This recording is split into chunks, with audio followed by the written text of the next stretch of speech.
former state party chairman of the Republican Party here in New Hampshire. 8 years ago, when I met Governor Christie, I was convinced in meeting him and talking to him and working for him then, and I had the privilege of being his chairman 8 years ago. I was convinced he was the right person to be president of the United States back then. In the 8 years since then, watching the disasters that have unfolded here in America, in the United States of America and around the world, I'm more convinced than ever that he is the right person to become the president of the United States and to lead us out of the problems that we're facing. No one is better equipped to lead. No one knows the issues better. No one is more determined, and no one would do a better job. And I'm very proud to support him, and I hope you agree by the end of this evening with me. And by the way, unlike his opponents, he actually answers your questions when you ask him a question. And so with that, ladies and gentlemen, I believe he is in the building, and I would like to introduce Governor Chris Christie and Mary Pat Christie.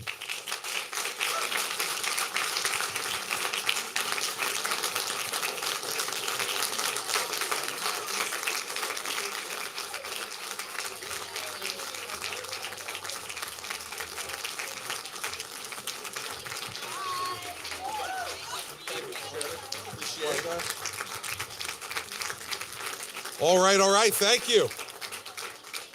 Well, good evening, everybody. It's great to be back here in Bedford. Mary Pat and I are happy to be here. And yes, Mary Pat is here. As I've said, usually when I come to these things, if I walk in, I can always tell the look of disappointment as people look behind me if she's not here. So I let her lead in tonight so that we would end the mystery quickly. Thanks for being here, Mary Pat. Couple of things to start off with tonight, and then we'll do what we normally do, which is to spend most of the time getting to your questions, because that's the most important thing for me, is to hear what's on your mind and have me answer what you're thinking about. Donald Trump was here last week, and he gave a speech here that I felt just compelled to comment on. Look, immigration is a difficult issue in this country, and we have to fix our southern border. There's no doubt about that, and I'm the only candidate who has a plan beyond just saying, close the border, as Nikki Haley says, close the border and be strong. Okay, I'm for that. Or Ron DeSantis, who says, shoot them stone cold dead as they come across the border. Neither one of those things will fix a problem if you're president. We'll talk about the immigration plan later, but I will say this, that people who immigrate to this country legally, no matter where they come from legally, are not poisoning the blood of this country. They are the blood of this country. Every one of us came from someplace else, except for Native Americans. Everybody else came from someplace else. And yet he stands up, and what he's trying to do, because I've known him for a long time, 22 years, what he's trying to do is take our anger over the fact that the southern border has been handled incompetently both by him and by Joe Biden, and to take our anger and make it somehow supportive of him. Now, let's remember, this is the guy who said 8 years ago, because you were here, many of you I'm sure, and I was here, that he was going to build a big, beautiful wall across the entire border of the United States and Mexico, and Mexico was going to pay for it, right? And here we are sitting here 8 years later, and he built 52 miles of wall in his 4 years, which means, just in case you don't want to do the math yourself, he only needs another 110 years as president at that pace to complete the entire wall. And Mexico hasn't paid the first peso. And he came up here to New Hampshire a couple months ago and said, well, how would anybody believe that I would get another country to pay for a wall that's in our country? And I'm like, I don't know, because you said it about 4,000 times in 2016 that we thought that you actually meant it. We have to fix these problems, but he's trying to get you to be distracted from his failure by blaming these people. And notice what he said. He said, immigrants from South America, Asia, and Africa, all people who look different than him. Didn't say Europe, did he? Didn't mention Europe. Look, as I said, I've known him for a long time. And remember that this is a guy who came here and campaigned in 2016 and, got the endorsement pretty early on. You got a seat up here, brother. Come on. There's an empty seat right here. Come on. Come on up. We don't need you standing if you don't need to. There's one right there. Good to see you. Early on in that campaign, you may remember, he got the endorsement of David Duke, the former head of the Ku Klux Klan. And it took him more than a day to announce that he was rejecting that endorsement. Think about that. Why did it take him that long? After that, I asked him that question. He says, why did it take you that long? He said to me, well, those people vote too. Think about the cynicism of that statement, and think about how you put that in the context of that speech he gave. This is not accidental. This is not a slip of the tongue.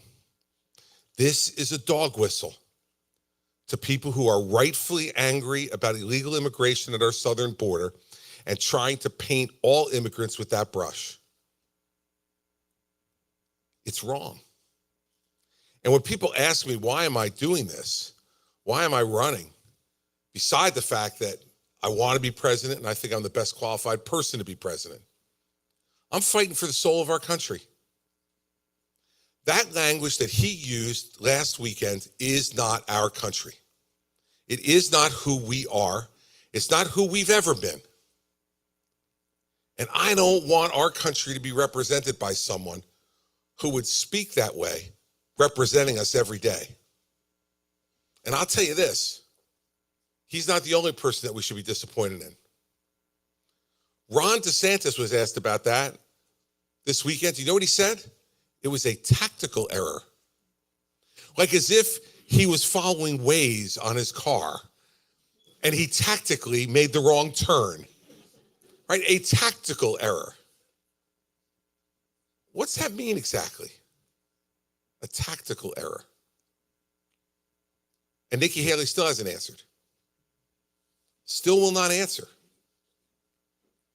I mean, how hard is this? I got called that night after it happened, and I said, it's awful language, it's completely unacceptable, and it's just another example of why he does not have the character or the fitness to be president of the United States. Is that really in dispute? That someone who would say stuff like that doesn't deserve to be the president? But apparently, if you're playing for 2028, or if you're playing to be his vice president, you want to make sure you don't tick him off too much or tick off some of the people who are considering voting for him. I don't think that's the way you run for president. I don't think that's the way you lead. You lead by setting an example. And sometimes setting an example is hard. Sometimes when you set an example, you'll make some people angry with you. But I don't think we want a president who's either worried about who he or she might offend, and we certainly don't want a president who is going to appeal to the very worst in our country, the very worst, and try to use it as a way to get himself back in power so he can engage in the vengeance tour. I think what you deserve are straight and honest answers. And you shouldn't, in my opinion, be helping the person who is trying to bring out the worst in us. The person who should be our president should be someone we can point to and say that he or she is someone we can emulate, so we can be proud represents our country. And we certainly shouldn't accept evasive answers because we're trying to be everything to everybody. So let's talk about that for a second too. Can't have one set of answers in Iowa and a different set of answers in New Hampshire. You know, they invented something called the internet. You guys can catch up with that pretty quick when you want to. And so, you know, just this past week on the issue of abortion, Governor Haley, in the same interview, said, I think this is something states can decide. And then later in the interview said, but I believe there's room for a federal law. Well, I don't know. Which one is it? See, because if you want the states to decide, which is my position, I don't want the federal government involved in this issue, not one bit. Because if they get involved in this issue, they're going to take your right to decide as a citizen of New Hampshire what the law in New Hampshire should be. They will override it. And you know, if it turns out that we have Congress changing as much as it has, you're going to have abortion law in this country be like a seesaw, going up and down, control from whoever's in control of Washington, D.C. I don't want that. I want to be clear. I want to make all of you have the power in your hands. You vote here in New Hampshire as to what you want the law to be about, such a difficult, emotional, personal issue. You all decide. For New Hampshire. New Jersey decides for New Jersey. Oklahoma decides for Oklahoma. And if you don't like the law in that state and it's the most important issue to you, then you can move and go to some place where you like the law, or you can fight inside your own state to try to get the law changed. Much easier going to Concord to fight than it is going to Washington, D.C. But I'll be clear, I would not sign any federal ban of any length of time on abortion because the federal government doesn't belong in it. Now, I'm pro-life. That's what I believe personally. And I govern that way as the governor of New Jersey. But when you're president of the United States, you have to decide, should the federal government be involved in making these decisions for people? And if you watch this Congress in the House try to pick a speaker, it took them 3 weeks to figure that out. And how about in the Senate side where they held up 400 military promotions for men and women in our armed services who earned those promotions? They held them up for politics. You want those people deciding the issue of life and what women can do in their own states? I don't. But Nikki went to Iowa in front of a conservative audience, being questioned by the head of the evangelical community in Iowa. And she said, yeah, I could sign a 6-week ban. She comes here and she says, we have to have compassion and we should let people decide. But there's also room for a federal law. Well, what federal law? When you press her on it, you know what she says? Well, we'd never get 60 votes for any federal law anyway, so why bother talking about it? Look, we don't need a pundit to be president of the United States. We don't need a constitutional law professor who's going to explain to us how many votes you need to overcome a filibuster. Tell me what you would do if you were president. If you were president, tell me what you'd do. That's your responsibility. Your responsibility is not to tell me what you think Congress will do, unless you have a Ouija board. You can figure that out. You know, you need to tell me what you would do. And in Iowa, she would sign a 6-week ban, and here in New Hampshire, she'd have compassion. She'd let people decide, but there is also room for federal law. Look, we're getting to game time now, guys. It's 5 weeks from tonight that you're all going to be voting. 5 weeks. We're going to have a couple intervening moments here called Christmas and New Year's, right? So, you know, we're all going to be rightfully occupied at the end of this week by welcoming, hopefully, our families and our loved ones to celebrate with us, and then bringing in a new year, being with our family and our friends, and I'm going to try to leave you alone as much as possible. But look, it's time to decide, and I've told all of you many times before, you're not going to agree with every one of my positions. I wouldn't expect you to, but you're going to know every one of them. And when you ask me on Tuesday in Bedford, what my position is, you're going to hear it. And if you come tomorrow night to Portsmouth and you ask me the same question, you're going to get the same answer. So if it angers you in Bedford, it will anger you in Portsmouth. And if you love it in Bedford, you're going to love it in Portsmouth. And it's not going to change. And by the way, it won't change when I go to Washington, D.C. either. It will be my answer on what I will do. And in today's politics, boy, we really need that. We really need that. We don't need people saying one thing and doing another, and we've had enough of it. We certainly got that from Joe Biden too, haven't we? So the guy who's going to bring the country together, he was going to govern as a moderate, and he was going to bring the country together. And instead, what did he do? He got into office, he ran to the left, to the far left of his own party, raised spending to huge numbers, all kinds of new stuff that he's requiring of each and every one of us. New regulations, new laws, the government in every part of your life. He said he wouldn't do that. Now he's done it. So maybe it's time just to open your eyes and know what you're buying. And then have that person deliver that. The good and the bad. Stuff you agree with and the stuff you don't agree with. But I'll tell you this. I governed a state for 8 years that had 1 million more Democrats than Republicans. 1 million more Democrats than Republicans. And it is not easy to be a conservative Republican governor with a Democratic legislature and 1 million more Democrats than Republicans. But what people from New Jersey will tell you is, I worked with everybody. If you got elected, you have a right to have a part in the decision-making process. Mary Pat and I used to have dinner and lunch and breakfast with people from the state legislature that not only we didn't agree with, some of them we didn't even like.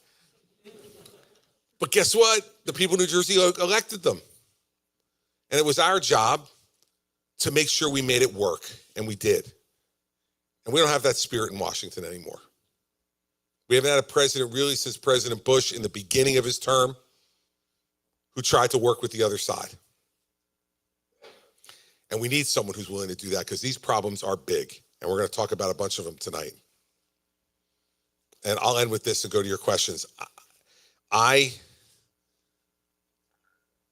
will not stand by and let anyone make your decision for you. What do I mean by that? I'm not going to allow, opinion writers, editorial writers, reporters, pundits, political insiders to come up here and tell you who you're supposed to vote for. That's not the way it works in New Hampshire. You decide. You decide. And I was reminded of all the people who try to make predictions about all this stuff. 8 years ago right now, I had just gotten the Manchester Union Leader endorsement. I just gotten the Boston Herald endorsement. And man, Mary Pat and I went home for Christmas thinking, woohoo, look at us. All right? Not that much time left. Here we go. We're rolling at the right time. Not so much. All right? There's a lot of time left. And you all have to make your decisions, and I want you to. Don't listen to any of this stuff and have it persuade you from all that crowd. You decide. You get to be here and talk to me directly. You know how many voters in this country would love to have the opportunity you have to be able to actually see us over and over and over and over again? It's great, isn't it? I mean, you got a shot. New Hampshire can change the course of history. Nothing is predetermined. Nothing is predestined. You get to decide. You're the first people who will actually participate in an election. What they have out in Iowa is a caucus. It's not an election. You're first in the nation to vote. And you are going to set the tone. And either you're going to accept the anger and the bitterness and the vindictiveness and the vengeance of the past and perpetuate it for another 4 years, or you're going to say, no, we've had enough, and we want to change. We want a different tone. And that's what I'm going to bring. And that's what I brought to this campaign. Remember something. In the end, if you've decided that you don't want Donald Trump anymore, if you've made that decision in your mind, if you've gone through a process of elimination and decided, yeah, I can't deal with Trump anymore, I'm not doing it. Okay, that's step one. Step two is, but who? I want you to remember something. And then I'm going to questions. In the first debate in this campaign in Milwaukee in August, they asked us a simple question. Would you support a convicted felon for president of the United States? And Nikki raised her hand, and Ron raised his hand, and Vivek raised his hand. I'm not going to do blasphemy on the other people who are now no longer in the race. But let me just remind you, you're looking at the guy who wouldn't raise his hand. And I got booed by a whole bunch of the thousands of people who were in the arena that night because I wouldn't raise my hand. And I dug my heels in and I didn't move. And I haven't moved since. And I'm the only one in this campaign trying to beat Trump. The only one. All the rest of them are jockeying for second place, or vice president, or secretary of state, or 2028. I'm the one who can beat him because I'm the only one who's trying to beat him. And if you want to make sure you don't have Donald Trump again, you got to end it here in New Hampshire. Because if you let it go beyond here, it's going to get much harder, much harder.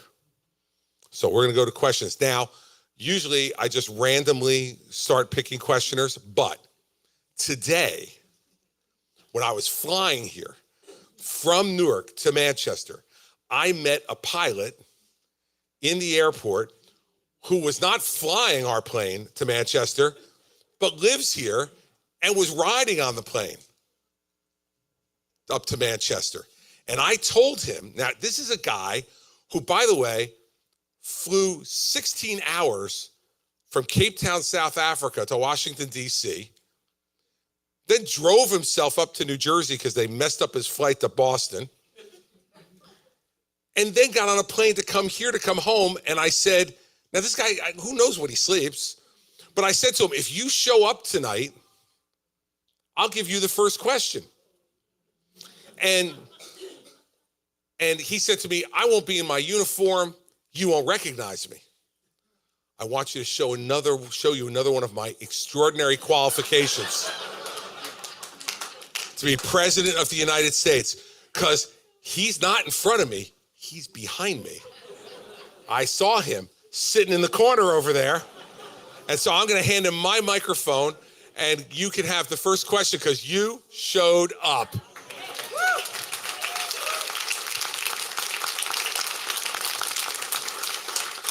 If you remember, I also said that this is my wife and I had been gone for a week and I had to get permission because I've been gone for a week. But when I told her, not only we had been lifelong New Jersey residents, so we were here living there when you were governor, and we lived there our whole lives and moved here because we enjoyed it so much.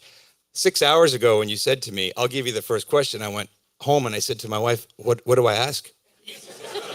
So I'm not fully prepared, I'll be very honest. But do you have a question, dear? So I'm going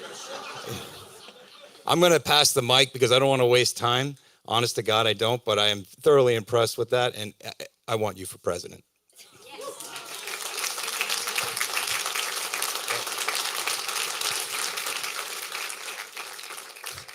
I was going to suggest to him that he could ask something like, why would you be such a great president? But he's having trouble with the question, but that's all right. We'll move on to somebody else. So, all right, I've fulfilled my obligation. And look it, when the guy's got wings and he's flying planes and you're on planes as much as I am, you keep your promises to those guys. So who wants to start? Yes, sir, right back there. And he's going to hand you a microphone right behind you. Hi, thanks for coming. So generally, I think one thing we've seen in the last 4 or 8 years under President Biden and former President Trump is the exacerbation of the two-party system's polarization. I mean, one thing you have in common with the typical Trump supporter and the typical Biden supporter is that they think the other side is awful, that the world would end if they'd be elected. So how as president would you overcome this polarization we've really experienced in recent years and enable bipartisanship? Look, it's the only way to do it is to actually talk to the other side. Some of the best political advice I've ever gotten in my life was from a friend of mine who was going to do an editorial board at the New York Times. And I was young. I was like 2003, I think. So it's 20 years ago. And I said to him, he was a member of the Bush administration. And I said to him, "You're going to the New York Times editorial board? Are you crazy?" And he said, No, Chris, I'm not crazy. He said, "It's a lot harder to hate up close." And I really think that part of what has led to the polarization that you're talking about, it's only part of it, but part of it is we're so detached from each other. We're on our phones all the time. We're texting. We're tweeting. We're Instaing. Some of us are TikToking. And it's easy to be nasty and angry, right? You sit there, you don't have to look the person in the eye. I read every once in a while some of the comments that are made towards me on the internet. Like, I think, if you actually looked at me and met me, these people wouldn't have the guts to say a tenth of what they say there. I think the same principle applies to our politics. Like, look, I was mentioning in the open that I dealt with the Democratic legislature for 8 years, and it wasn't close. It was 25-15 in the Senate. It was 48-32 in the House. And it was big margins. And so to get something done, you have to create relationships with those folks. And I did. And it's hard work because you don't fundamentally agree on a lot of different things. But what you do is you start to get to know each other, get to know their families, get to know why they came to Trenton, in my instance, or Washington in the first place. What did they want to accomplish? What motivated them? And then say to them, I want to try to help you achieve some of that. And then as governor or president, to use the power and the authority of your office to try to help them succeed. I think hate is a word that's used much too much in our society right now. I don't hate anybody. There's some people I don't like. But I don't hate anybody. And I think that we've allowed those divisions to become what defines us. And I think only a president can fix that. Only a president can set that example. And the example, the way to set it is, you put it, that the other side is completely evil and having them get elected would be a complete and utter disaster. That's why I never say that this is the most important election of our lifetime, because it's not. It's really important. But you know why I know it's not the most important election of our lifetime? Because we're going to have another one in 4 years. And another one 4 years after that. And we've had all of them beforehand. We get the opportunity to change when we make a mistake. We get the opportunity to change course if we want to, or to not if we think it's going well. What a president needs to do is to set the example, and character is the most important issue in this race. I was raised not to hate anybody. I was raised to think that everyone deserves respect who treats you with respect. And that even for those people who don't treat you with respect, that you shouldn't escalate the issue to make it worse. Just walk away and let them know, I'll come back as soon as you're going to act respectfully. I learned this, as governor, that you got two choices you can make in government. Put touchdowns in the end zone for the people who elected you, or stand in the corner and hold your breath. And I didn't stand in the corner and hold my breath at all in 8 years in New Jersey, and I'm certainly not going to do that as president.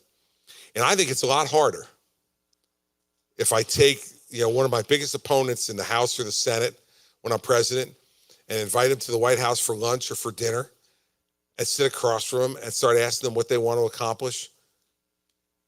It's going to be a lot harder for them to hate me. A lot harder for them to use those things to divide our country. Some still will, because we elect some bad people sometimes. But in the end, I think the majority of the people that are there because they want to try to help the country. And they need a president who's going to help lead them in that direction. And there's no magic formula to that. It is work. It is spending time and doing the things that you need to do to let them not vilify you. It's not only just the one-on-one, it's what you say publicly too. You can't be in a private room with them and say, all these nice things, and then in public go out there and say they're worthless. That ends the relationship fairly quickly. But also, we live in a democracy, and the founders set it up to be an argument. Different branches of government, checks and balances. So they wanted us to have an argument, but they want us to argue to get to a result, not just to argue for the sake of arguing. And so, I had a great relationship with the guy who was the Senate president in my state for 8 years, a guy named Steve Sweeney, who was the head of the Iron Workers Union in New Jersey. So another shy and retiring guy like me. And we made a deal right in the beginning that we would try to get things done together. And I put touchdowns in the end zone because that was the code word we used with each other, the code phrase. If one of us was going off the rails a little bit, saying, no, banging on the table, no, I won't do this, the other would say, we're going to put touchdown in the end zone, or aren't we? And it was our code to each other to get ourselves back on the rails. And it wasn't always perfect. I remember going to the bottom of my driveway one Sunday morning and picking up the biggest newspaper in the state, and the headline on the front page was Sweeney: I want to punch Christie in the head. That was a more down moment in our relationship, but a couple of days later, we spoke to each other, we had it out, and we were back on track. I'm going to act the same way as president, and I think that's the way to get us back to it. It's taken us a while to get here. I will not change it overnight, but I will start trying to change it as soon as I take my hand off the Bible from taking the oath on January 20th of 2025. And I'll give you my very best effort every day to do that, and I will set an example that you can be proud of if you vote for me. And that's the way I'll try to do it. Thanks.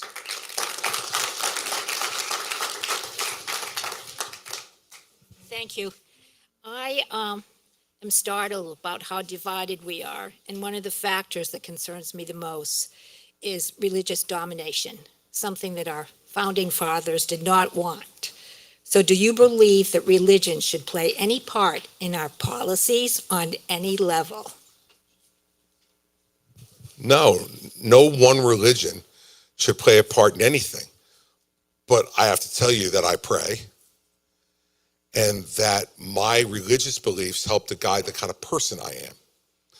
But no particular religion or religious beliefs is our religion in this country. And the founders made that really clear right at the beginning. No establishment of a religion, no Church of England, right?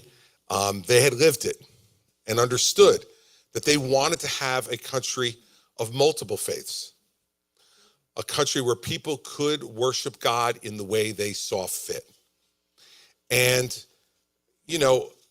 everybody who worships has a right to speak, and they have a right to have their voices heard in our political debate. No one should be excluded from that, but everybody should be respected. That's why when Donald Trump said he was going to have a Muslim ban in this country, I said no, because I know from being appointed U.S. attorney in New Jersey, the most ethnically diverse state in the country, on September 10th, 2001, that what happened the next day was not motivated by a religion.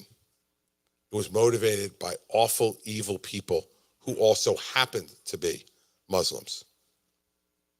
And if you look at the history of any religion, you're going to have people who used that religion to accumulate power, to demean others, and to control things. That's not what we want in this country.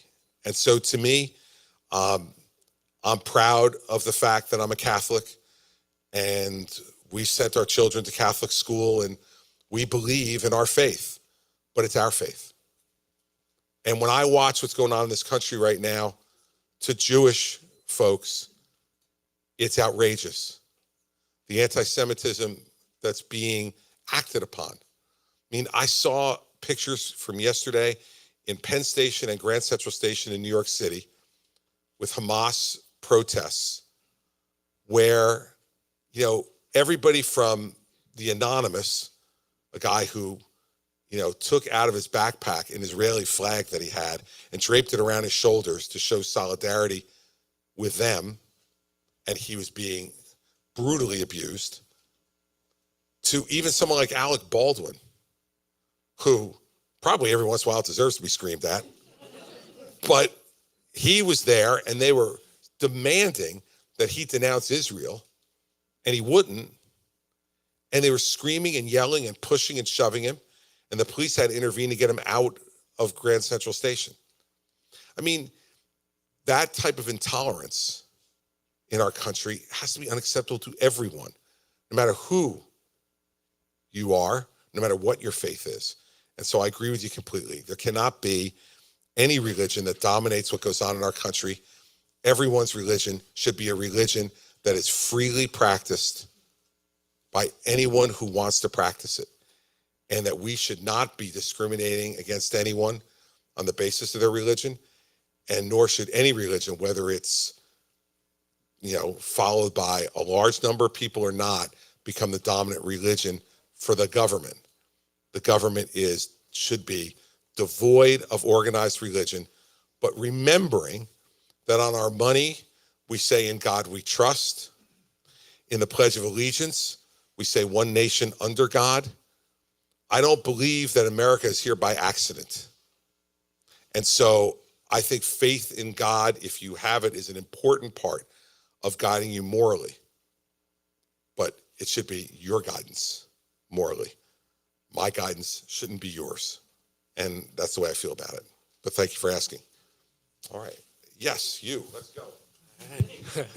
Thank you, Governor. Thank you so much for the front row seat. Greatly appreciated. You've been to a lot of town halls, James, so you start to get front row. Thank you. So about an hour ago, the Colorado Supreme Court ruled that President Trump was ineligible from being president under the insurrection clause. I was just wondering if you would agree with this ruling. Thank you so much. Thanks, Quinn. Well, this came out about, let's say we've been here about 20 minutes, so a half an hour ago. It's a 213-page opinion. It came out while I was in the car. I started to try to read it. Didn't get very far. But let me just say, so I can't comment on the opinion itself because I want to read it first. But what I will say is this. I do not believe Donald Trump should be prevented from being president of the United States by any court.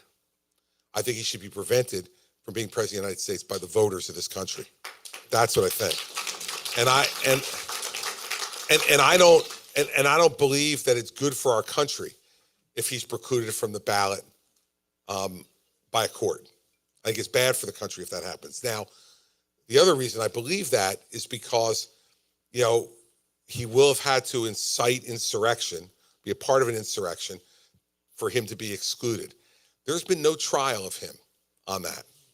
And while I have very strong feelings about that, as you know, I also have very strong feelings of the fact that people in this country deserve to have a trial before rights are taken away from them, and deserve to have a decision by a jury of their peers before rights are taken away from them. So I know it will be counterintuitive to a lot of people who listen to me about Donald Trump, but I hope it just goes to prove you, I don't hate him. I don't. I just think what he's done is horribly wrong, and that he doesn't deserve the right that we would give him as voters to lead us again. But as far as the court decision, I'm not going to dump on the court until I read it. And if I think it's not well reasoned, I am a recovering lawyer. I will read it and give you my opinion, Quinn, maybe tomorrow in Portsmouth. But I need time to read it first. But I think you need to know on the principle, I don't believe a court should exclude somebody from running for president without there being, a trial and evidence that's accepted by a jury that they did participate in an insurrection, and then they would be excluded under the 14th Amendment in the third section. So I think this is probably premature and jumping ahead of it. And I think it would cause a lot of anger in this country if people had the choice taken away from them.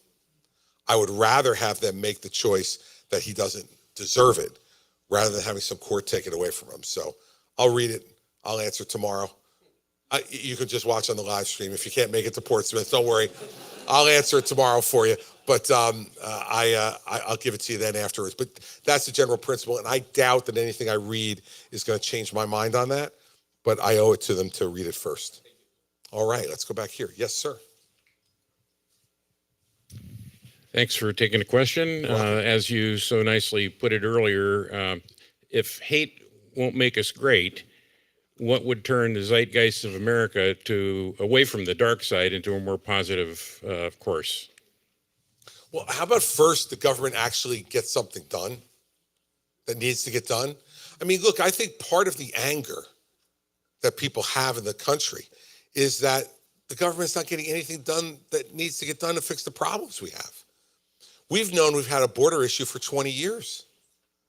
But here we are 20 years later, still with the same arguments over and over again, right? We know we've had a spending problem for 20 years. Remember, when George W. Bush got elected president, if you think back to that campaign, one of the biggest arguments in the campaign between he and Al Gore was, how were they going to spend the surplus? Remember? Well, Al Gore wanted a lockbox, remember? And Bush wanted to cut taxes, and they were arguing about a surplus. It seems like 200 years ago, not 20 years ago, given the way the spending went crazy after that. We're not getting that done. We know there are problems with Social Security and Medicare that are going to come in 10 years and cost people 25% of their monthly benefit if we don't fix it. But we've done nothing about it. So, that and a whole variety of other things. So first, how about getting something done? Second, have a president who is willing to speak to our aspirations and to how great we can be if we work together, rather than making us great by dividing us further and playing off that anger. I always felt in the 8 years that I was governor that I was just the luckiest guy in the world. Like, I got to be governor of the state where I was born and raised. I mean, my mother didn't live to see it, but she was the oldest daughter of a single mother, grew up in abject poverty, and never had a chance to go to school beyond high school, and worked hard her whole life. I mean, she wouldn't have believed it. And I always approached my job every day in a way that tried to, because she wasn't there, tried to honor that by being positive and aspirational and trying to be inspirational. We need a president who will do that. Third thing I'd say is you need a president who's willing to make a deal. Like, we've had presidents now, both Obama and Trump and now Biden, who are unwilling to make a deal. If it's not their way, it's the highway. And that's it. That's not the way this country was designed to be. And the American people don't expect that we're going to agree on everything, but they expect us to get something done. To do that, though, you have to be willing to have the guts to say, I'm going to compromise. Compromise is not a dirty word. But in today's politics, we've made it a dirty word. That somehow, if you compromise on anything, you're a rhino on the Republican side, right?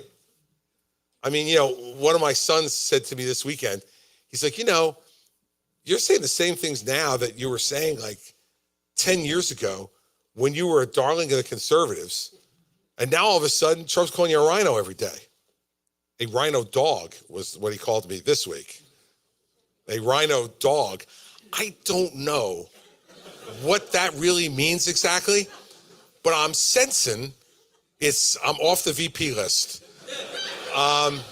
If I'm a rhino dog, right? So, we need to stop that stuff. And compromise is not a dirty word. And I think that the way to change the zeitgeist, as you called it, is to show people, like I did in responding to his question, that you're willing to work with the other side. I'm not willing to roll over and play dead, hardly. But what I am willing to do is have a good argument and then figure out how close can I get them to my position and if I don't think it does harm to the country, to strike a deal. Move the ball 20 yards down the field. That's not a failure. That's progress. And I think those three things would help a lot. And I think that people would get a lot less angry if they felt like we were doing that stuff. And they had a president who was, appealing to their better angels. I see your hat, and you served this country. And I suspect you didn't serve it as a Republican or a Democrat. You served it as an American. Maybe we need to go back to having a president who happens to be a Republican or a Democrat, but first is an American. And that's what we should get back to.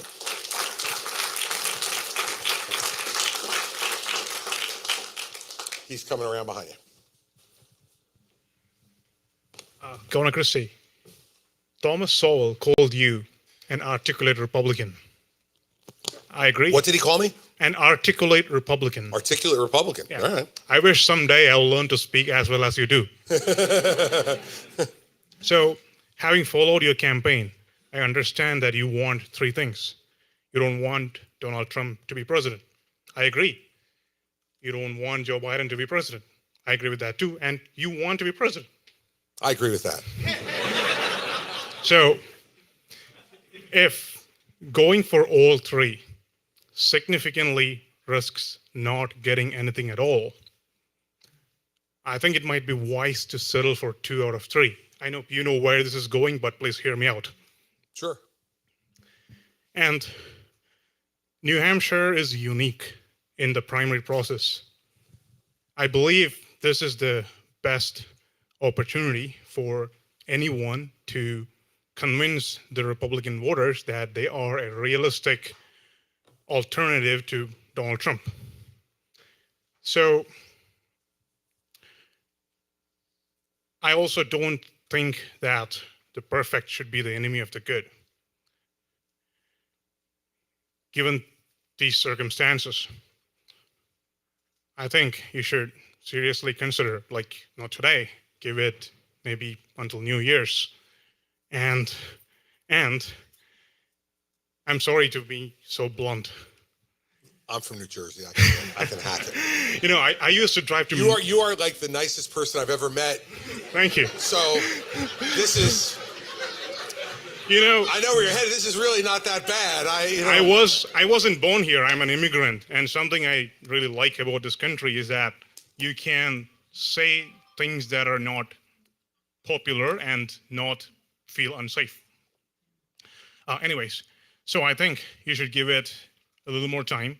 And if you are not the front runner based on various metrics, I think you should seriously consider working to help whoever seems to has the best chance, because you have made the case why Donald Trump is not fit to be president, and I agree. But maybe you also don't want to split the non-Trump vote. If Vivek Ramaswamy dropped out, his supporters will probably don't know where they'll go. Yeah, but nobody who likes you is going to vote for Trump. So I think you should seriously consider this. Yeah, this is the why don't you get out of the race and support Nikki Haley thing, which is the flavor of the month at the moment, and I get that. Look, at this point, 8 years ago, I was second in the polls behind Donald Trump right now. And I didn't see, Jeb Bush or Marco Rubio or Ted Cruz or John Kasich or any of those guys going, well, we should get out and help Christie beat Trump. But I will also admit to you that Trump was seemingly much less a threat then than he is now. So you'd have to think about it differently. Here's my problem. Nobody left is against Trump but me. You think I've made the argument that's why Donald Trump shouldn't be the president. Well, thank you, because no one else has tried. And I'll be honest with you. If I were to drop out and support Nikki Haley, I have no confidence in the fact that she'll make the case against Trump. And in fact, she was asked twice in an interview yesterday to rule out being his vice president twice. And she refused to answer. I've said I won't be his vice president. I don't think there's much of a risk of that, but I'm willing to say I wouldn't be. And remember, 8 years ago, I was on the short list. It was down to me and Pence to be his vice president. Oh my God, how lucky I am. Ron DeSantis has said he would not accept it. So I'm not going to go out there and support somebody who could turn around and enable him even more. When she raises her hand and says, I'll support him even if he's a convicted felon, she enables him. When she says he is the right president for the right time, she enables him. When she says, for some reason, chaos and drama follow him everywhere. That's like the arsonist saying, for some reason, burning buildings follow me everywhere. Chaos and drama follow him because he creates it. Here's what she's doing. I am not going to get out of this race and support someone who doesn't have the guts to tell the truth about Donald Trump. She's worked for him. She's seen him up close. She knows what he's like, and yet she is dancing around it. So you want me to get out for somebody, and by the way, Ron's the same way. And Vivek, for God's sake, is like, his wingman. He is. Right? Okay, Yeah. so that's who's left. That's who's left. So who do you want me to get out of the way for? I mean, that's the problem with the question. This is like some type of political science class argument. Okay? This is the real thing, man. And I understand what you're saying. And if I believe there was someone out there who had shown 1 ounce of willingness to take on Donald Trump, and this is not saying, oh, he ran up a lot of debt. He did. And I criticize him for that. This is different. This is a fundamental character question. And if she's not going to be willing to at least rule out that she'd be his vice president, I'm not getting out of the way for somebody like that. And by the way, you know what I intend to do? I intend to beat them both on January 23rd. That's what I intend to do. Good luck, and good luck. I hope you can make the right decisions at the right time, and look, we don't look back at it and think that. Here's what I'd like you to do, okay? Because I get your point, but here's what I'd like you to do. I'd like you to go to Nikki Haley's town hall and ask her the same question. Ask her whether she's willing to get out of the way for somebody who actually wants to beat Donald Trump. Why? Because of a poll today? Because if that were the case, then Jeb and Marco and John and Ted should have all gotten out of the way. It's 8 years ago, because I was ahead on December 19th of them. And by the way, if polls were that accurate, Hillary Clinton would be in her second term. I mean, I know you think you've got it all figured out because you read a poll. I've been doing this for 14 years on the statewide and national level. I was on the polling call, the exit polling call on election night of 2016, when the exit pollsters said that Hillary Clinton was going to get 360 electoral votes and the Democrats were going to win both houses of Congress. That wasn't like a poll 5 weeks before an election. That was the poll of people walking out and telling these people who they voted for. They don't, and people lie. Let me fill you in. People lie to pollsters. And people change their minds. How about this? I saw a poll that I was getting beaten up over a couple of months ago in New Hampshire that said 60% of New Hampshire Republicans said they would never vote for me. Never. Then they did another poll the next month. It was down to 47% of New Hampshire voters said they would never vote for me. I guess it wasn't really never. Because for 20% of the never, they went, oh, okay, I might vote for him now. I mean, that's why making these decisions based on polls is silliness. And it diminishes our electoral process to like reading the daily racing form. It's not that. How about we decide this? Who do we want to be president? And go out and try to make that person the president.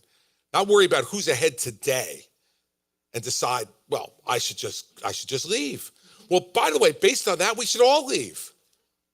All of us. Because he's 20 points ahead of everybody, according to the polls. So might as well all get the hell out. It doesn't make any sense. And by the way, I will also use the very polls that you're being a slave to prove this to you. In the last New Hampshire poll, 15% of my voters said if I dropped out, they'd vote for Trump. Go make sense of that for a second. 50, well, how could there be anybody, after everything I've said about Donald Trump for the last 7 months, and they go, I vote for him, right? And then I say, oh, I'm sorry, I'm out. And they go, oh, Trump's my guy. What? How you vote for me? And then go, but if he's not here, I'll vote for Trump. 15%, that should be 0. That should be an easy decision to make.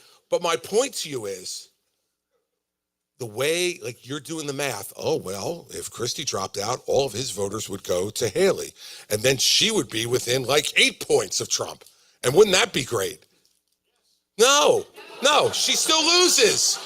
And by the way, not all of my voters are going to her, because a lot of the people who are voting for me because I've had the guts to stand up to them, guts that she's been unwilling to show from day one of this campaign.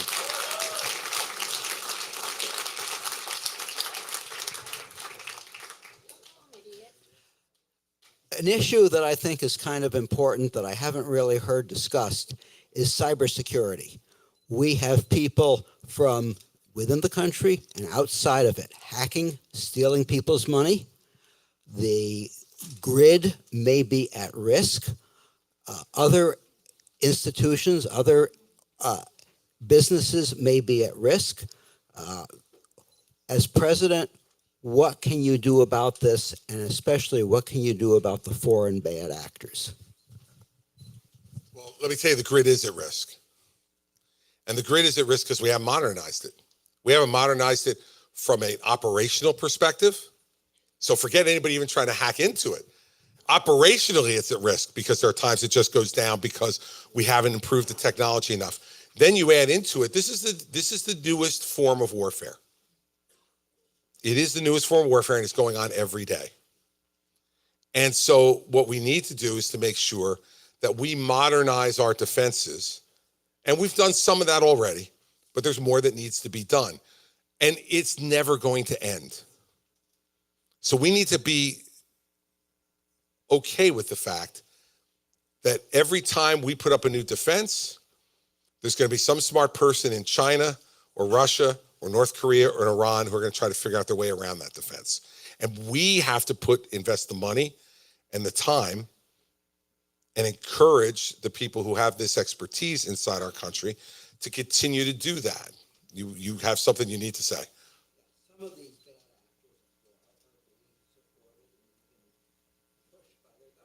Of course, there are government bad actors, and then there are terrorist bad actors that are being sponsored by countries. Look, you know that every day China is, let's use them as an example. China is hacking in every day, both through their military and through civilian efforts that are sponsored and paid for by the Communist Party of China. Every day. And every day we're here playing defense. And by the way, you know what the other dirty secret is? We're doing it too. Okay? Because the best way to respond to a cyber attack is a counter cyber attack. Like, we don't want to launch a missile necessarily in response to a cyber attack. We want to show them we have the same capability too. So my point to you is that this is a new form of warfare. The thing that makes it different is that it has an even greater possibility of affecting everyday Americans. And you alluded to that about money being stolen and personal information being stolen that can compromise your ability to do anything in your life.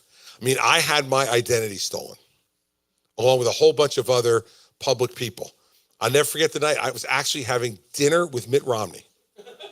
No joke. And Mary Pat's calling me on my cell phone. She knows I'm in dinner with Mitt Romney. I'm like, what is she doing calling me? Like, I'm in dinner with Mitt. I don't want to be interrupted. She called like the 5th time, and I'm like, Mitt, there must be something going on. I got to take this call. So I stepped away from the table, and she said to me, something crazy's going on here. Random people are calling our home phone and asking if it's really you and saying they've got your personal information and that it's out there. And so I called the state police because I was still governor at the time. And they say to me, oh, yeah, your social security number, bank account numbers, all this stuff have been put on the internet. And wait, and so don't step on the punchline. 37 years, right? You would think she would know not to step on the punchline. So I come back to the table and I tell Romney, hey, you won't believe this. They stole my identity. There's my stuff out there all along. And then one of my troopers comes walking over to the table and he goes, by the way, all of Mr. Romney's information is out there also. So I go, Mitt, bad news. Because you're saying, oh, Chris, that's terrible. You know, and I it is, yes, but it's worse for you because you got a hell of a lot more money than I do, pal. So there's a lot more risk for you. Like, I've lived this. And I mean, I was the sitting governor. I had to go through three meetings in person with the Social Security Administration for them to give me a new Social Security number. Me. I'm like, look, I swear I'm not trying to get out of anything. You know, I'm sitting right here on TV every day. Like, so it's different type of warfare because it has the ability to impact individual Americans significantly every day, even more than traditional warfare does in the history of our country. So the next president has to understand how to continue to raise our defenses and our offensive capability to try to deter the bad actors from doing it because they'll think we can do it better than them and maybe they'd have more to lose than we will. But secondly, remember the other new thing that's on the horizon here and already here really and going to get bigger is artificial intelligence. And so it doesn't even necessarily have to be human beings anymore who are doing it themselves. It can be artificial intelligence at their direction, their initiative, at their funding that can do this as well. So we have a lot of challenges in this. And one of the best conversations I had in the last 4 months was with Henry Kissinger before he died. I was at his office talking to him about the threats in the world. And, you know, he was just getting ready to put out a book on artificial intelligence. Now, like, imagine, right? He was 100 years old. And he's like writing a new book on artificial intelligence. And I said to him, Dr. Kissinger, what made you do this? And in that, you know, absolutely recognizable voice of his, he took a sip of tea from his teacup and he looked at me and goes, because it scared the crap out of me. So it scared the crap out of him. So he decided I might as well look into this and write a book. So I think everybody is well aware of this. I think the problem that's being less addressed is the underlying problems of the grid, not the tech problems, but the underlying reliability problems of the grid in this country. And we need to spend the infrastructure money that Congress appropriated, but Secretary Pete Buttigieg seems to be just taking his sweet old time and getting this money out there to help improve the reliability of the grid all over the country. But it's an important issue, and we're going to need to use AI to be our beneficiary here. And we're ahead of the rest of the world on artificial intelligence. We got to stay ahead of the rest of the world on that. So it's a really important issue, and I'm glad you brought it up. Yes, ma'am, right here. Thank you. The other night, I was fortunate enough to ask you a question, and it's in regards to the AI. It was hoping that America could be the kind of place that I would like it to be, with somebody of your background and your integrity. There's a thing called integrity when no one's looking. So that being said, there's a theorem. In between 2 points, there's always another point. And so we have this viral action right now between every country fighting each other with this cyber actions. And I understand that our country's borders and our country's integrity is needing to have some type of cyber control. However, is there any thought that there would be some type of, and I'm just throwing out an international type of committee of understanding between countries where we just say, you know what, stop. You know, sometimes when things are going bad and you have to stop in your place and take a look at what we're doing. And so is there consideration for that? There's the other thing with Elon Musk right now. using the neurological link and whatever else. There's some big problems associated with that. You talk about hacking. Can you imagine having your brains hacked? So that being said, what are your thoughts on that? Thank you. Sure. Well, look, I think in general terms, the answer to your question is yes, that, look, we've had other forms of warfare that we've outlawed, right? For the most part, chemical weapons have been outlawed since after World War I because we saw the awful effects that chemical weapons had during warfare. We have set up all types of rules that are mostly followed. You're always going to have some bad actors who don't follow it, but you get most of the world to agree on the way folks who are prisoners of war or hostages are to be treated. And we've had these agreements. So is it possible for us to have an agreement regarding the type of cyber warfare that we were just talking about and that you referred to in our last conversation? Absolutely, it's possible to do that. But you've got to get the major countries in the world first to be compliant with it. And, that's why our alliances around the world are so important. Donald Trump has spent an extraordinary amount of time telling us how worthless all of these friendships and alliances we have around the world. Everybody's taking advantage of us. The reason America is viewed around the world as the strongest, freest, richest country in the world is in large measure around the world because of those relationships. We don't have to buy our friends. The Chinese and the Russians have to buy their friends. The North Koreans can't even buy friends. Right? And the Iranians can't buy any friends right now either, except for terrorist groups. So part of what we need to do is to renew those relationships in a way that's meaningful. And then you can start to have these kind of productive conversations where if you get 60 or 70% of the world to say, here are the rules, and everyone's going to follow those rules, and we're going to enforce them on each other, that's something that is certainly worth consideration to doing, as we've done with other type of weapon systems. And look, cyber warfare is a weapon system. And artificial intelligence can be a weapon system as well going forward. And so I do think that's something that will have to be in the forefront of a new president.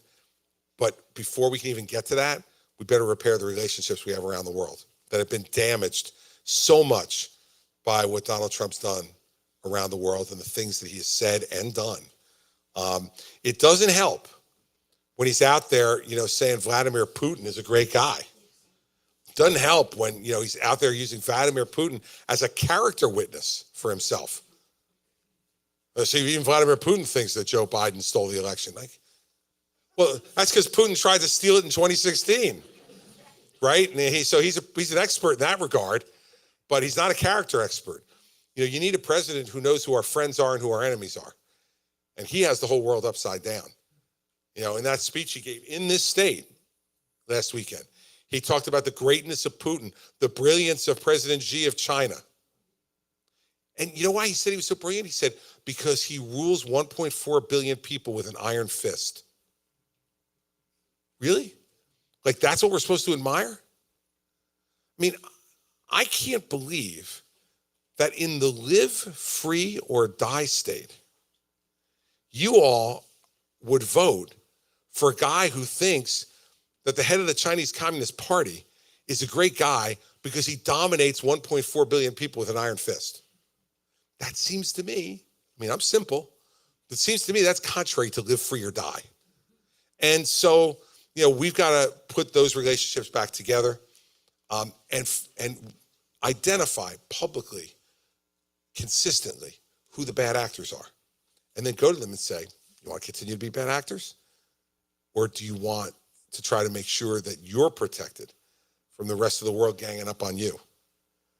And I think those are the kind of conversations we need to have. But first, we got to have them with our friends to make sure they're all on the same page. And then we go in a unified way to try to control the bad actors. And it's not only about cyber, but it's also about Iran and its potential to have a nuclear weapon too, which, given what you see Hamas doing and Hezbollah threatening to do and the Houthis doing, all funded by the Iranians, we don't want them to have a nuclear weapon for sure.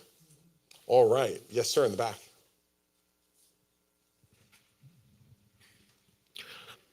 So as you've kind of highlighted tonight, the kind of center point of your campaign has been your criticisms of the former president. and kind of pointing out his character and his rhetoric and whatnot. And I think a lot of us have seen that in him going back to 2015 or before. Despite that, you were kind of by his side through a lot of his presidency, and you were campaigning for him in 2020. And when you've been asked about this, you've kind of said it was his attempts to overturn the election in January 6th and stuff that kind of made you see him in a new light. But I guess my question is, what made you like turn a blind eye to that rhetoric and character through those 4 years, and what made you think he was fit to serve another term in 2020? Because of the choice. Like, I looked at in 2016, the choice between he and Hillary Clinton. I didn't want Hillary Clinton to be president of the United States. I thought she was fatally flawed, both from a policy perspective and a character perspective. And what I thought and hoped in 2016 was that if a large group of us who knew how to do things the right way surrounded Trump, that we could make him better. It was a hope.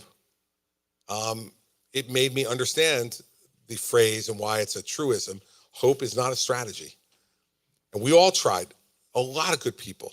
General Mattis, General Kelly, Mike Pompeo, Rex Tillerson, Steve Mnuchin, a whole bunch of really, really good people with great integrity tried to help him because we wanted the country to do well. And, what happened in 2020, from my perspective, was we're now dealing with a guy who I didn't think was competent to hold the office, mentally competent to hold the office, in Joe Biden. And I think we've seen over the course of the last 3 years that he's challenged by the pressures and the time commitments of this job every day. But what broke it for me is what you said. It wasn't even January 6th. January 6th just renewed it even more. It was election night.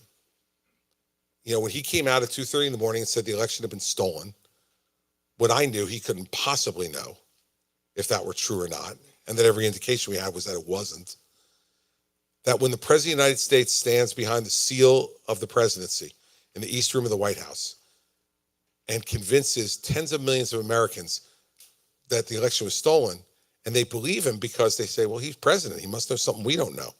He didn't. And even there was just a new interview that came out this week where the guy who he hired to investigate the supposed election voting machine problems said there were 15 theories and he disproved all of them. And he told Trump that. That was the sense I had on election night. And I was on TV that night on ABC. And I turned to George Stephanopoulos when he was about halfway through the speech. And I said, come to me right after the speech is over. And he said, why? And I said, I won't disappoint you. Just come to me. And I slammed him for it and said I could not be supportive of somebody who would do that. And as soon as we went to commercial, my phone rang and it was Eric Trump.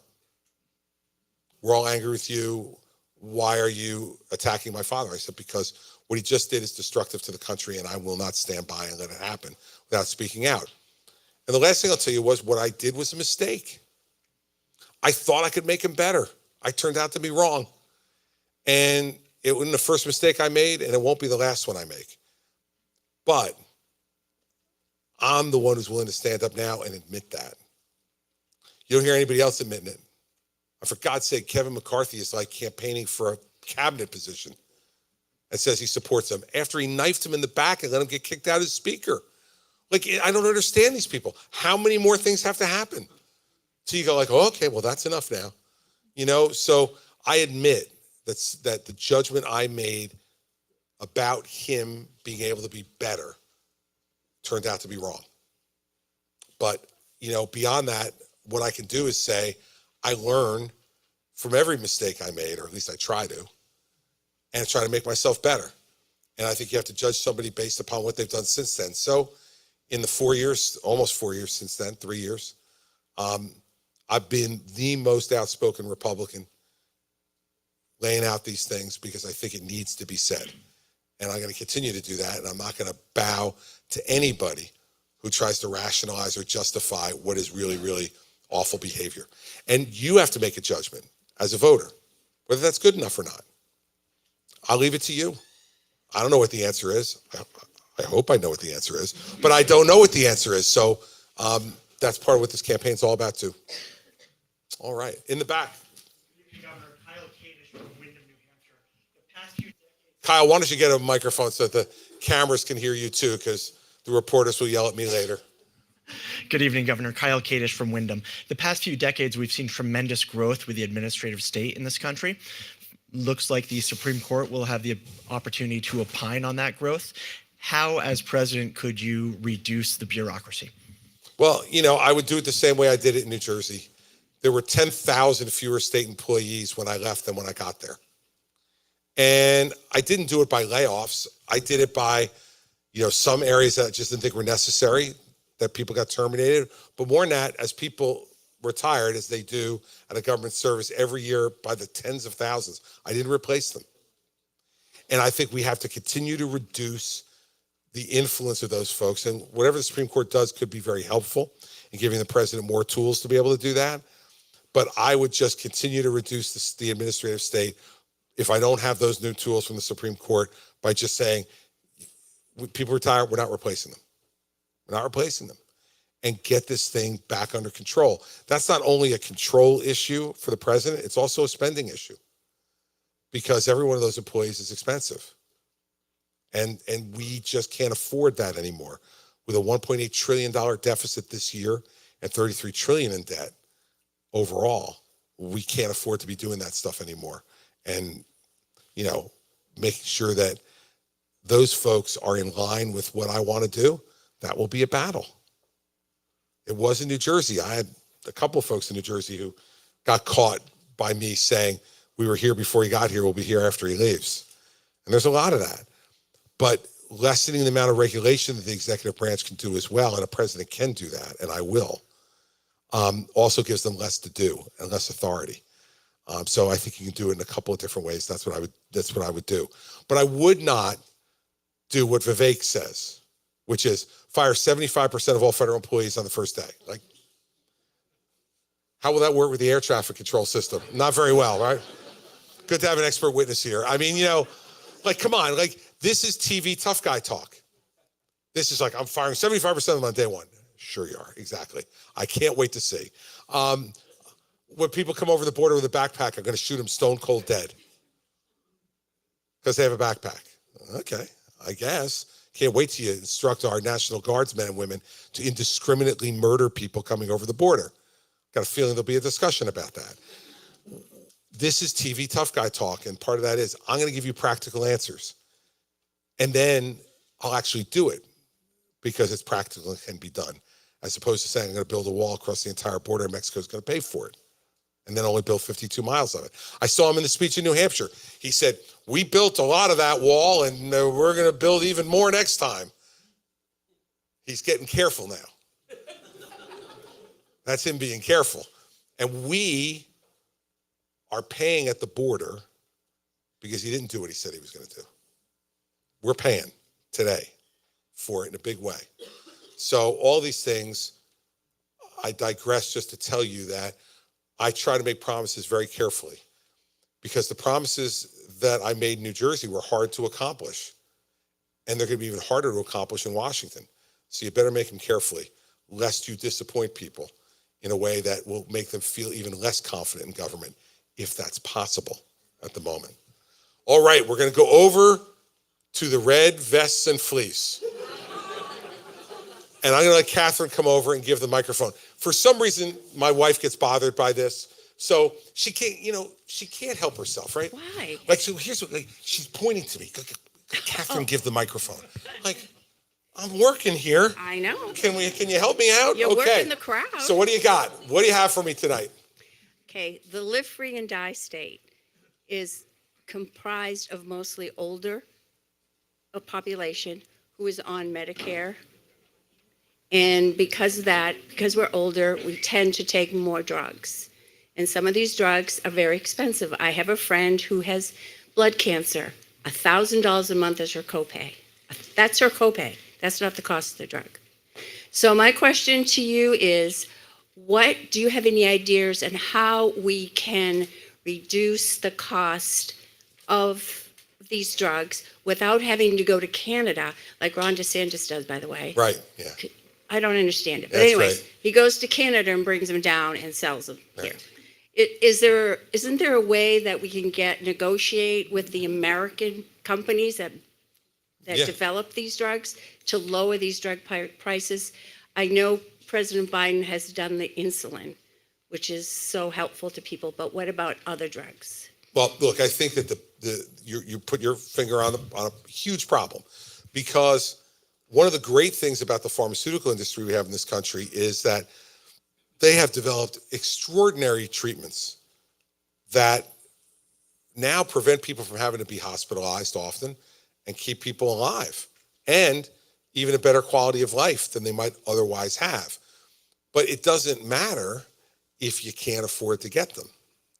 So how do we balance that? How do we balance continuing to have an industry that can invest what they need to invest in research and development to come up with these things, but then also have people be able to afford it? I think there's two areas that I would focus on. The first are these pharmacy benefit managers. They're called PBMs. They are essentially, as you probably know, the middleman between the pharmaceutical companies and your local pharmacy.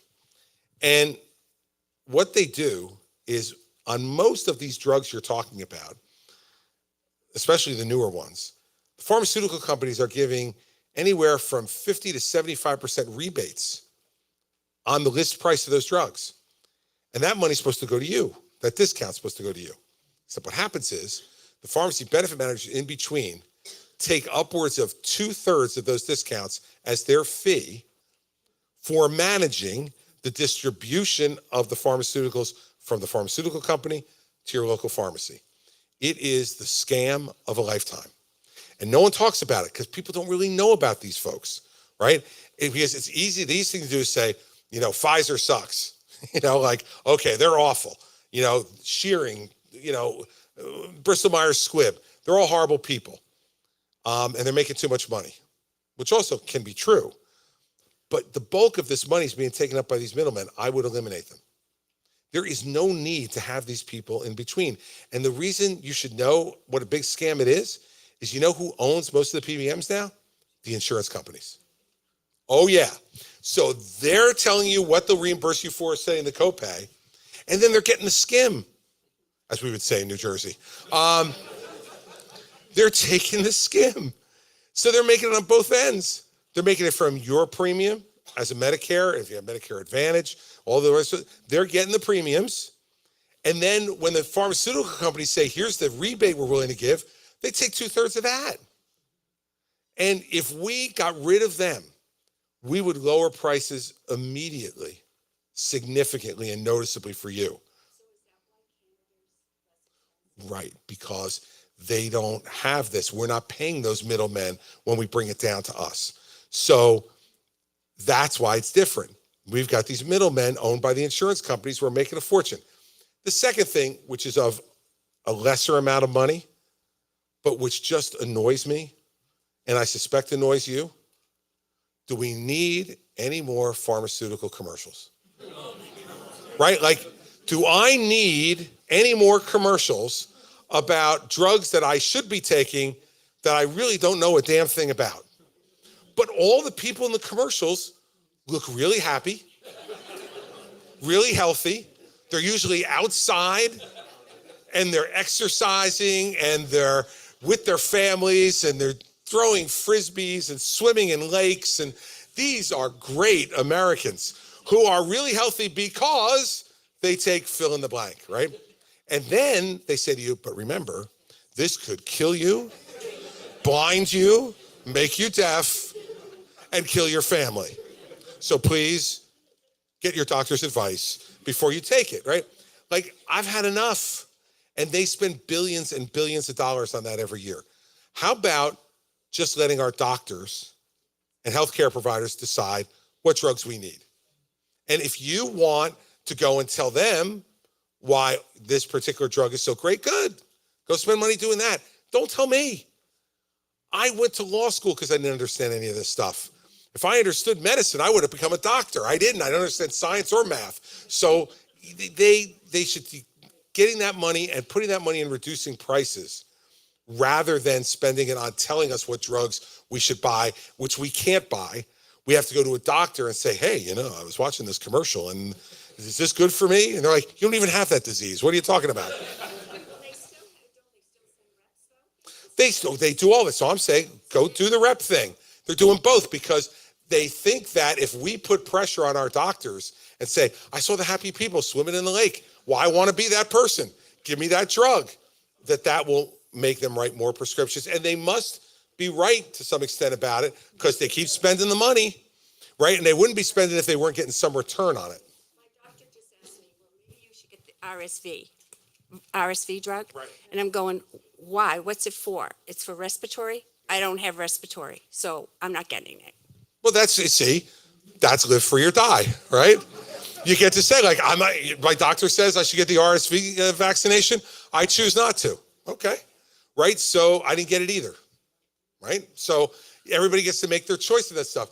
But the price issue is driven by what they spend, how much it costs them to develop the drug, what they spend on advertising, and what they spend on their personnel, right? Those are the basic three pillars of running a company like that. Well, I don't want them cutting back on what they're doing in research and development. I want them to do that. But I don't need them to be advertising to me anymore. I've had enough. And when I've spoken to leaders of the pharmaceutical industry because New Jersey is the leading state for pharmaceutical companies in the country. So I've met all of them. And I say to them all the time, stop doing this. Like they say, why do people hate us? Well, that's why, because the prices are too high and you're advertising like crazy and people think there's something up and they're right.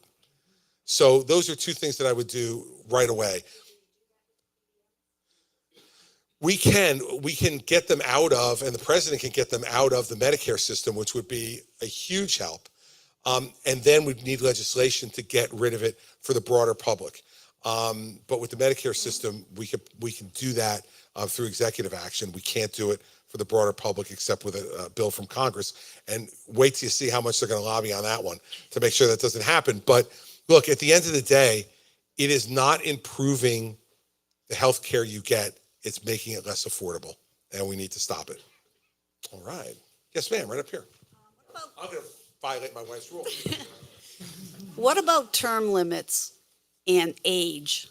I mean, you got a lot of, half of them are asleep in those chairs. They're like 80, 90 years old, and they don't do change. I agree. Okay, so I'll give you my opinion, and then I'll tell you what I think is possible.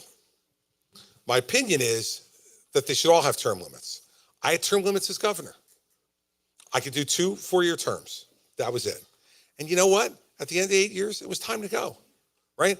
Like if I didn't accomplish what I needed to accomplish in 8 years as governor, 4 years wouldn't have made it, 4 more years wouldn't have made it any better. You know, and they get sick of you after a while. Everybody does, right? Like the legislature gets sick of you, the press gets sick of you, the public gets sick of you. Like we're listening to him for 8 years, can you imagine? They're listening to me for 8 years. They had enough. I had a member of our state legislature who, when I got there, had been there for 40 years. He finally retired, is retiring right at the end of this year after 50 years in the state legislature. And I used to give him a hard time all the time because I didn't like him that much either. And I would say to him, like at the 30-year mark, you hadn't gotten everything you needed to get. Like you hadn't accomplished everything you wanted to accomplish. Like you're not indispensable. They think they're indispensable and they love the title. So they should be terminated. I think it should be 6 terms in the House. That's 12 years and 2 terms in the Senate. That's 12 years. 12 years in the legislature, enough. And I think that's what it should be. Now, the problem with this is, and I'll get to the age thing in a minute. The problem with it is they've got to pass it. Of course, they're happy to pass it for the governor or the president. Thrilled to do that because they figure, what are the chances of me ever becoming governor or president, right? But they won't pass it for themselves. And so I don't want to sit here and say to you, I'm in favor of term limits and I'm going to get it done. Well, except here's the problem. If you're doing it with Congress, you got to have a constitutional amendment that's got to get passed in all the states, 3/4 of the states, and it's going to be very hard to do, or a constitutional convention, God forbid. We do not want to reopen the entire Constitution right now. I got a real concern about how that would go, you know. I got to believe there was somebody who would say, lifetime tenure for presidents, you know. I think there'd be one guy at least who would do that. So I think it's going to be very, very hard to accomplish, but I would advocate for it and continue to press for it. But I want to be honest with you and say, I don't know that we could get it done. On the age issue, this is really interesting because these age things move over time. I'll give you an example.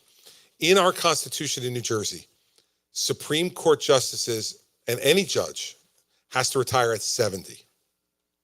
Now, when they passed this in 1947, 70 was really old, right? It was really old. Like they figured if that poor SOB can make it into work at 70, it's time for him to go, right?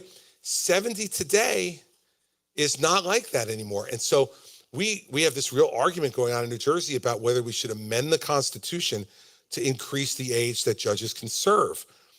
Because a lot of them at 70 are sharp and really productive and could contribute a lot still. So I worry a bit about an age limitation that's just arbitrary based upon life expectancy today, right? So life expectancy today is 81 for men, 83 for women. It's the average life expectancy.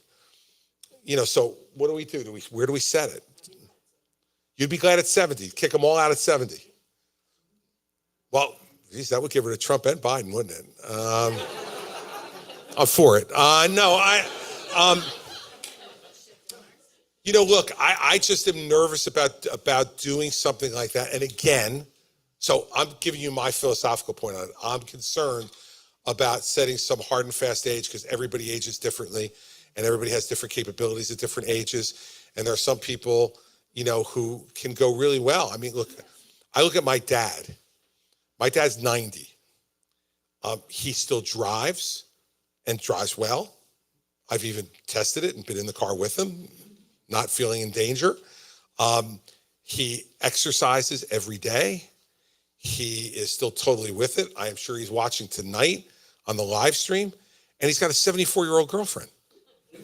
I mean, good God, if that's not hope, I don't know what is, right? So, everybody aged a bit differently. But again, the same problem would be they'd have to set the age limits. Well, that's right. But, they don't leave because they love the title. And they love the title. For some of them, it's money. Some of it's influence and power. Some of it's just a title. They like to be called senator. They like to be called congressman, right? Yeah, look, believe me, neither one of them would do anything for me, but that's what they like. And so I want to be honest with you. I agree with you absolutely on term limits. And I'm sure we could come to some kind of number we'd agree on. I think 70 is probably too low in where we are now. Maybe it's 75. We could come to an agreement on that, but they won't. 72 and a half? Deal. But they won't. They won't agree. They won't do it because they're protecting themselves and their futures. And it's one of the weaknesses of our system. But it is the reality of it. And so I don't want to sit here today and say I'm definitely going to get it done because it's going to be very hard to convince them of that. Oh, yeah. Well, hold on for a second now. All right, now you've already had a question before, right? Okay. I don't think she has. She has? You had one too? Oh, that's right, you did. You both had them. She had a really good one. Yeah, all right. Well, this is really hard, right? All right. I'm supposed to only do 2 more questions, but here's what I'll do. I'm not kidding. No, you don't have to do rock, paper, scissors. Don't worry about it. I'm going to give you both a question, okay? But don't make it a long question, because then we're going to give 2 other people a chance for questions, and then we'll go home, all right? So we're going to start with you, because I am still a guy who believes in ladies first, okay? Good, we get a president with manners for once.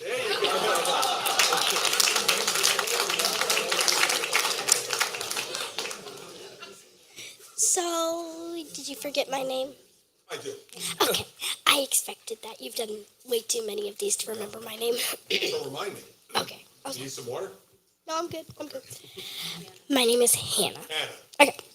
So, when we were at Ron DeSantis' town hall, he said that everyone should learn their civics. For once, I took his advice.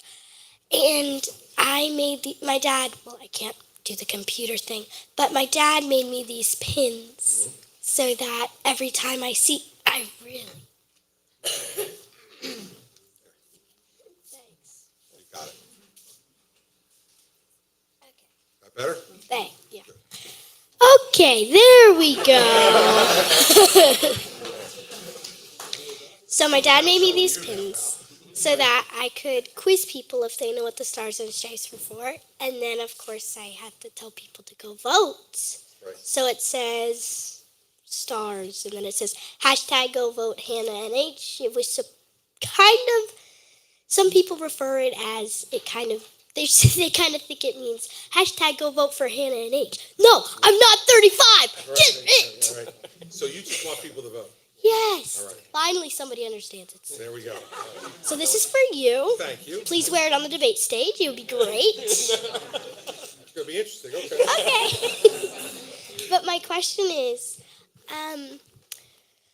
so for Super Tuesday, I know you probably aren't considering it, but if you did consider it, Yep.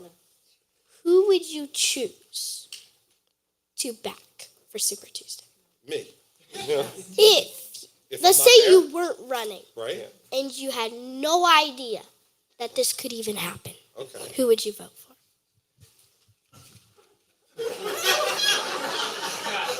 What an enormous mistake that was. An enormous, enormous mistake. And I'm not holding against you that you went to the DeSantis town hall. I'm sure it wasn't all that interesting, but you did your bit. You did your bit. I'm glad. All right, look, I'm not going to make that choice because I got to see what people do between now and then if I'm not in the race. Like a campaign matters, and what people say matter. And people can add new things, subtract things that they're saying that would have a really important impact on my judgment. And so right now I'm voting for me. Although I don't live here in New Hampshire, so I can't vote for me until June in New Jersey. So I hope I'm still in the race by then. And I expect I will be. But, you know, I think the process you're going through would be the same process I would have to go through. I'd have to listen to all of them and what they're saying as the race got smaller and smaller if I weren't in it. And then I'd decide who I was going to vote for it. But then I'd also have to decide, do I want to tell everybody who I'm voting for? I don't have to, right? You don't have to tell me if you were voting. If you do vote, though, you're going to jail. So don't do that, okay? But you got to also decide, do you feel strongly enough about it that you want to tell everybody? And I don't know what the answer to that'll be. So Hannah, we'll have to wait and see. Hopefully I won't have to make that decision. Hopefully I'll be voting for me. All right, Bob.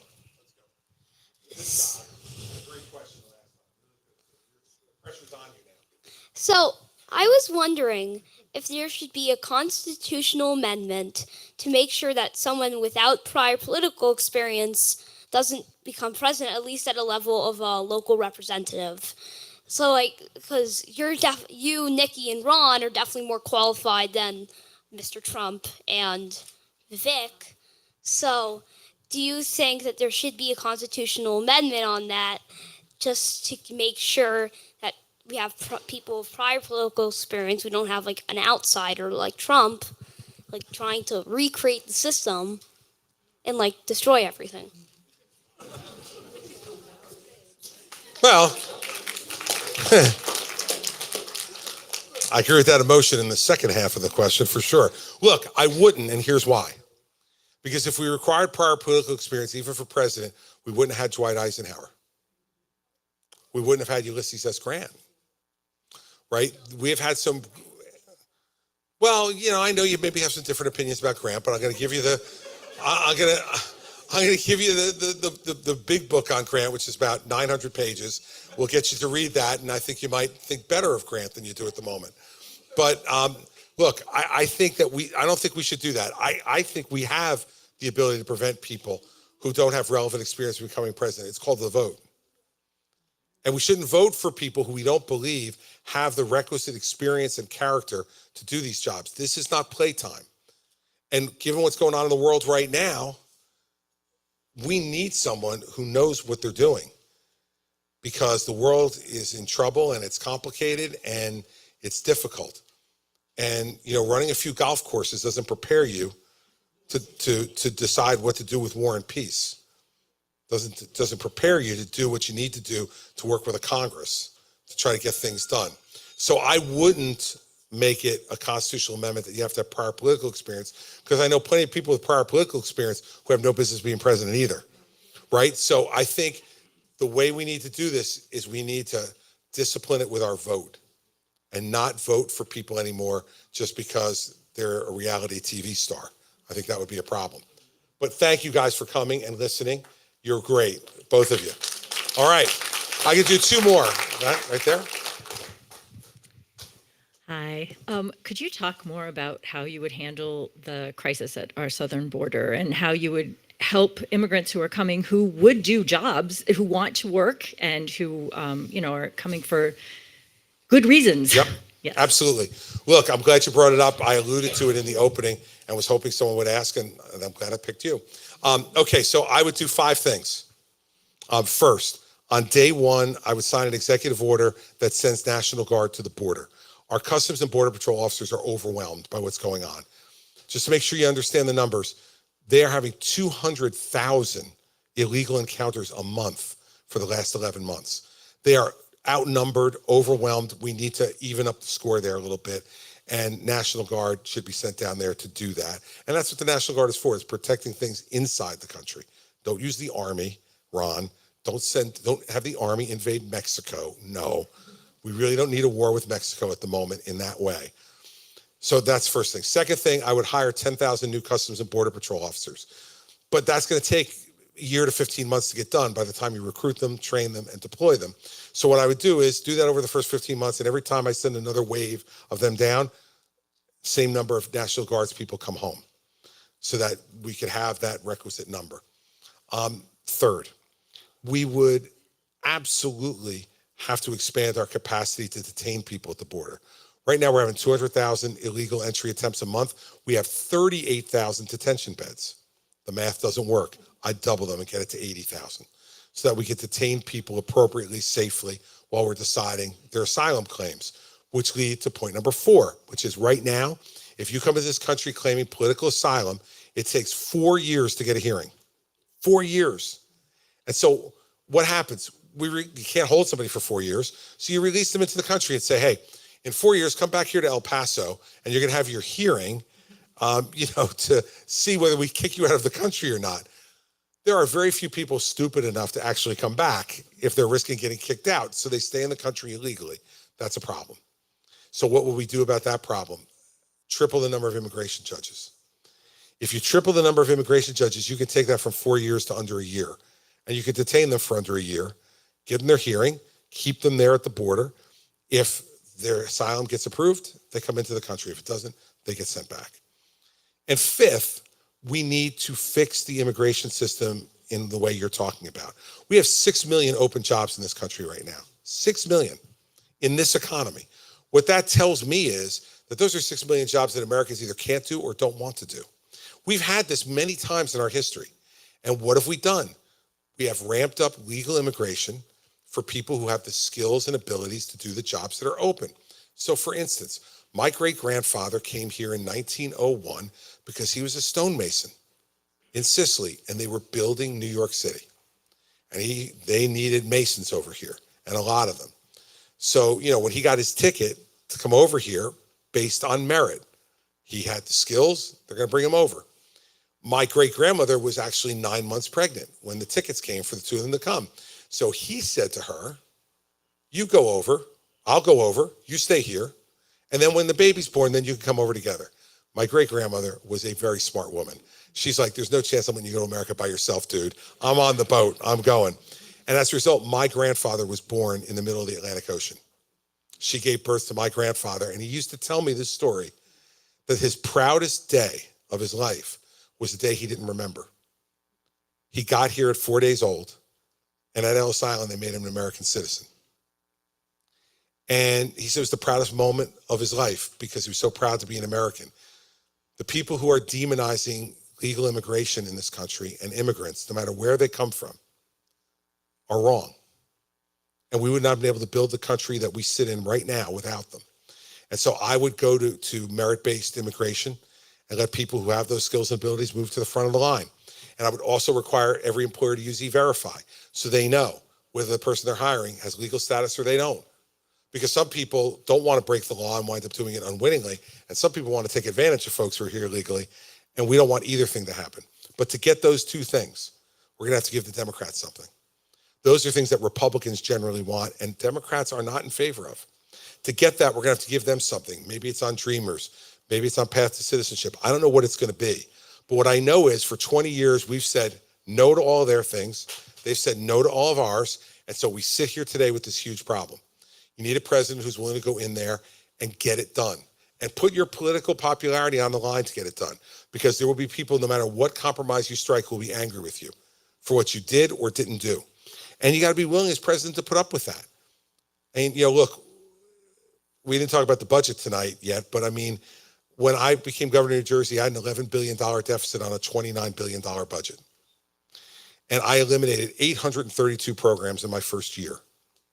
And we balanced the budget without raising taxes. But my popularity went from 55 to 38 because every one of those programs had a constituency. I couldn't worry about that. I had to do what I needed to do. We had to balance the budget. And I didn't want to raise taxes on a state that is so expensive already that we would make it really unaffordable for people. But if you keep your word to people in general, they're going to reward you. And 3 years later, when I was up for re-election, I got 61% of the vote in a blue state. So we need to be willing to sacrifice short-term political popularity for getting something done. And if once you become president of the United States, you're not willing to do that, then in my view, you have no business taking the job in the first place. Because really, what the hell are you worried about? That you only get 4 years instead of 8? Like people used to argue that to me as governor, and I'd say, I don't care. I'm already getting the portrait. Right? Once you get elected once, you get it. They hang it up. Mine's hanging right now in the governor's office in Trenton. I'm up there. I'll be there forever. And all you're really arguing over after that is the little brass plaque, whether it says 4 years or 8 years. And I'm not willing to sell my soul for an additional 4 years. I didn't do it as governor of New Jersey. I sure as heck wouldn't do it as president of the United States. So those are the 5 things we need to do. I think they're all accomplished, doable, accomplishable, and not pie in the sky stuff that can get done. And we should get it done. And if we don't, then what's happening at the border is going to continue. And that's a national security threat. As president of the United States, I'm not going to permit that. So I got to do whatever I need to do to get that done to protect the safety and security of the American people. So that's what I would do. All right. Last question. Please turn around behind you. Well, first off, I just want to say I admire you and I respect you, your leadership and your campaign and everything. So I just want to say thank you for running. Appreciate that. My question is, what is your message and strategy, media strategy, to inspire Americans of all backgrounds, but especially young people, to come together and be part of something bigger than themselves and support you? Look, I think the only way to really do that is to lead by example. You can't buy people off, right? So Joe Biden, in my opinion, is doing an awful thing by saying he's just going to forgive student loan debt. That's just pandering to younger people, just try to buy their vote. I don't think that inspires anybody. And maybe it inspires them for one vote, but it doesn't inspire them to do what you just said. And I think the way to do that is to let them know, first off, like I did a college campus tour up here when I was here 2 weeks ago. Went to 5 different college campuses as a Republican. Now, people thought I was nuts, but I will tell you, I got great reception at those campuses. Part of the way to do it is to engage with people who are not engaged. Is to let them know that their vote matters. And the best way you can let someone know their vote matters is by asking for it in person, showing up and listening to them, listening to what their concerns are. I called on a guy, I forget which school I was at.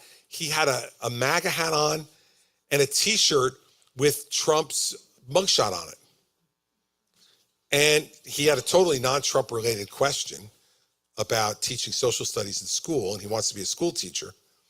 But afterwards, he came up to me and he said, I have to thank you. He goes, with this outfit on, I never thought in a million years you were going to call on me. And I said to him, like, I'm not afraid to answer your questions. And I want to hear what you have to say, whether you got a MAGA hat on or you don't. And I think that that's one of the ways you inspire people is by going to where they are and engaging them and letting them know that someone who either aspires to leadership or is in leadership wants to hear their opinion. And so that's why when I was governor, I did over 150 of these town hall meetings when I was governor.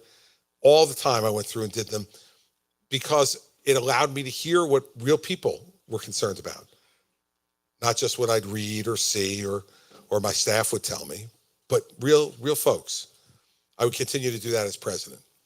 And I think the other thing is you have to show people that leadership and engaging in public life is a worthwhile endeavor. It is a noble calling. And you can't do that by yelling and screaming at them. You can't do that by giving them, like, look, Trump sent out a social media post at 2:03 a.m. on Thanksgiving morning, saying, I'm thankful for all the people I hate, and then listed all the people he hates. Like, that's not going to inspire any young person to go, hey, look at that. I'd love to be in politics. I'd love to serve in government for a period of time. I think you have to show them once again by your actions and your words that it is a worthwhile endeavor, it is a noble calling, and that you should spend some part of your life doing something that's bigger than your own self-interest. It doesn't have to be elected office. It could be any other type of service. And I think your question is broad enough to include that. It could be anything. It could be volunteer service for things. It could be military service. It could be civilian service to the government in some ways, or to non-governmental organizations, charities, others. But the president has to let people know that that's something that's valued and honored and desired, and that will respect you for doing it. Whether I agree with the thing you do or I don't, the fact that you're willing to take some moments away from just your own self-interest to try to make the country, your community, the world a better place should be honored. And you can only do that by your example and the words you use, but you've got the biggest megaphone in the world when you're president of the United States. And that's why when I see all these folks who are making excuses for what Trump said here last weekend, words matter. They matter. Lindsey Graham should be ashamed of himself. He said, oh, these are just words. I care more about actions. And words matter. And I think the way to set that example is to have your words be ones that inspire people and that reward people for making a sacrifice. Every time I see someone in uniform, whether it's a police officer or a firefighter, EMT, member of our military, I always say to them, thank you for your service. Always. Because I want them to understand that there are people in this country every day who admire them just for getting up every morning and putting that uniform on and be willing to do something that's bigger than just themselves. So I think that's the only way to do it. I don't think there's any magic. I just think it's remembering every day what you're here for, why you're doing this. And so I think it's really important. And I try to start with my own children. We're lucky. We have 4 great kids between 20 and 30. So they're grown up now. And I tell them there's only 2 things that you can absolutely control in your life every day: how hard you work and how you treat other people. The rest of your life is a roller coaster ride that's controlled often by other people and other events. But the 2 things that you can control every day is how hard you work and how you treat other people. And we need to get back to that ethic in this country, that everybody has an obligation to work hard, and everybody has an obligation to treat others with respect. And dare I say, kindness. That might be aspiring too much at the moment, but let's start with respect. I think if we do those things, we're going to get back on the right track in this country, and that's the kind of example I will set as president. I can guarantee you that. So let me end with this. First of all, thank you all for coming here tonight, for staying here, for your questions. They were really good ones, and I appreciate it. And I'll end where I started. This is a fight for the soul of this country. This is a fight not just for the soul of my party. This is a fight for the soul of the country. Who do we want to be? How do we want to be represented? What do we want to have coming out of the mouth of the person that we call the President of the United States? And it's not just, will they be kind? Will they be respectful? Will they answer my questions? You have an obligation as a public official to answer the questions of the people who gave you the power in the first place. Will you be honest, even if you think it might not be popular. Will you disagree when you need to disagree, but do it in a respectful way? Will you fight for the things that matter and not just for your own self-interest? I will tell you that Donald Trump could not answer honestly yes to any of those things. And you don't have to take my word for it. You've seen it. You've seen it. And that's not the kind of country I want us to be. It's certainly not the kind of party I want us to be. And you got to be willing to fight for it. You can't just go out there and hope it's going to fix itself. You can't just go out there and give mealy-mouthed answers to important questions. You can't be everything to everybody.